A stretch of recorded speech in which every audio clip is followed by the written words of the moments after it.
Bonjour à toutes et à tous, j'espère que vous allez bien. On se retrouve pour le brief du mercredi 5 mars. Il est 9h28. Aujourd'hui, on va parler donc des news économiques, du ratio long and short, du funding, open interest, des liquidations. On regardera ce que font les whales en finissant par l'analyse technique de Bitcoin. Mais avant ça, on va regarder donc ce qui s'est passé hier. Hier, on a eu un setup vraiment intéressant parce qu'en fait, on avait donc une belle accumulation de longues juste sous cette zone. Il y avait vraiment beaucoup de gens qui ont réussi, qui ont essayé de long ce mouvement-ci.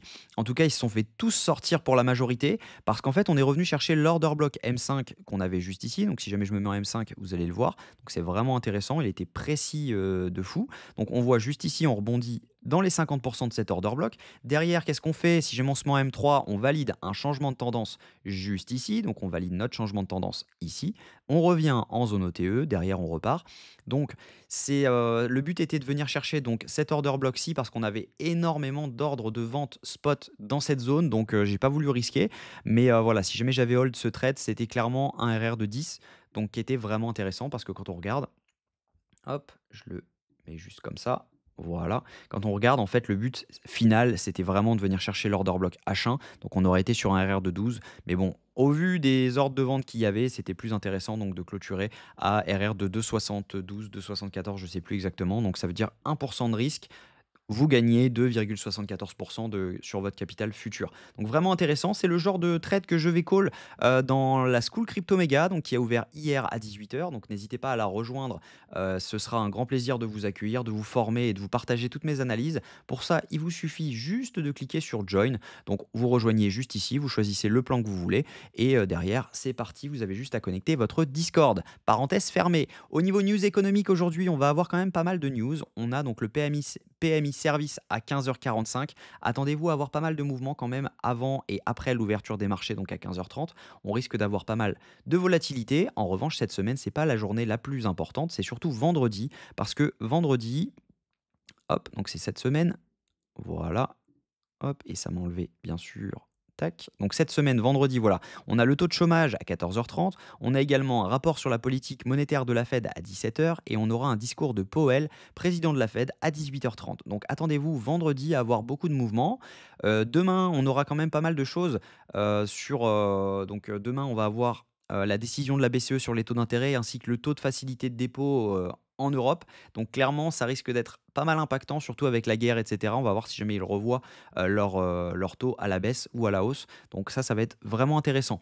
Au niveau funding open interest, ce qu'on voit, c'est que en fait, donc, si jamais on regarde juste là, actuellement, c'est plutôt du short qui est en train de s'ouvrir dernièrement. Donc, ça veut dire que potentiellement, on va avoir un pump, à mon avis, au-dessus des 87 800 dollars. On voit juste dernièrement, à partir de 9h ce matin, on a énormément de shorts qui sont en train de s'ouvrir, tout simplement dû à donc une hausse de l'open interest avec une baisse des funding. Et si jamais on regarde dernièrement, hein, donc tous les pumps qu'on a eu sur l'open interest sont dus essentiellement à des pumps également avec les funding. Donc, ce qui veut dire que ici, on a eu des ouvertures de longue, juste là.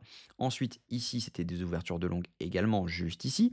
Donc, ensuite, juste là, c'était également des ouvertures de longue jusqu'à 7h44 ce matin. Et si jamais on regarde sinon dernièrement, juste là, c'était plutôt du short. Quand on regarde juste ici, à partir de 7h49, c'était plutôt du short qui s'est ouvert ce matin. Donc, on accumule énormément de liquidités au-dessus. Donc, je pense qu'on n'est pas à l'abri de faire un petit mouvement haussier comme celui-ci pour derrière venir liquider tous les ordres qui sont rentrés et pour venir potentiellement chercher l'order block qu'on a juste ici. Donc ça serait intéressant de venir faire quelque chose comme ça pour derrière venir chercher la zone H1 que je vous ai montré tout à l'heure, mais on va la revoir ensemble tout de suite.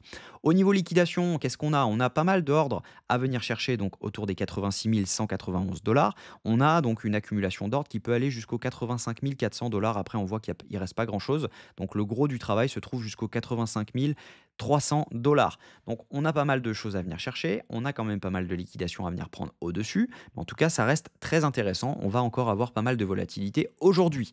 Si on regarde ensuite au niveau des ordres qui sont à déclencher, on a des ordres clairement énormes à venir chercher autour des 85 540 dollars jusqu'aux 85 220 dollars. Donc c'est ce qui pourrait protéger potentiellement cet order block parce que voilà, on a donc des liquidations à venir prendre, mais on a surtout des ordres qui pourraient repousser le prix ensuite, une fois les liquidations prises.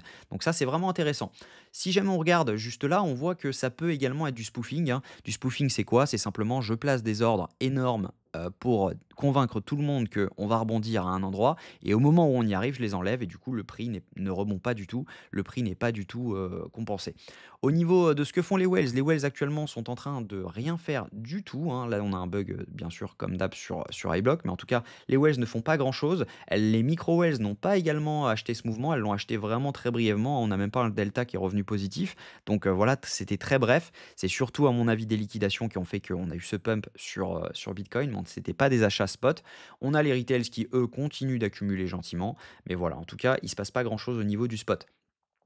Sinon, si jamais on regarde techniquement, ce que je pense, c'est que on va venir donc liquider au-dessus de cette zone. Potentiellement, ensuite, on va être rejeté. On va venir chercher l'order block M15 pour derrière pouvoir potentiellement revenir chercher l'order block H1 qui représente également la zone OTE de ce mouvement. Donc ça peut être vraiment intéressant. Si jamais je me mets en H1, vous le verrez. Hop, donc on a cet order block qui peut être vraiment intéressant. Donc voilà le plan de la journée. J'espère que cette vidéo vous a plu. Si c'est le cas, je vous invite à vous abonner, à liker cette vidéo et à commenter ce que vous en pensez. N'hésitez pas à rejoindre donc l'école pour revenir dessus. Ça sera avec grand plaisir que je vous formerai. On a un live ce soir à 18 h, donc n'hésitez pas à le rejoindre. Également, vous avez accès à un giveaway. Donc c'est uniquement pour ceux qui font partie du groupe. Donc pour le rejoindre, il suffit juste de cliquer ici et vous aurez potentiellement la chance de gagner soit 250 $, 150 $ ou 100 $. Donc il y a 3 gagnants et le résultat est dans 9 jours. Voilà, je vous souhaite une très bonne journée. On se retrouve demain à la même heure. Prenez soin de vous.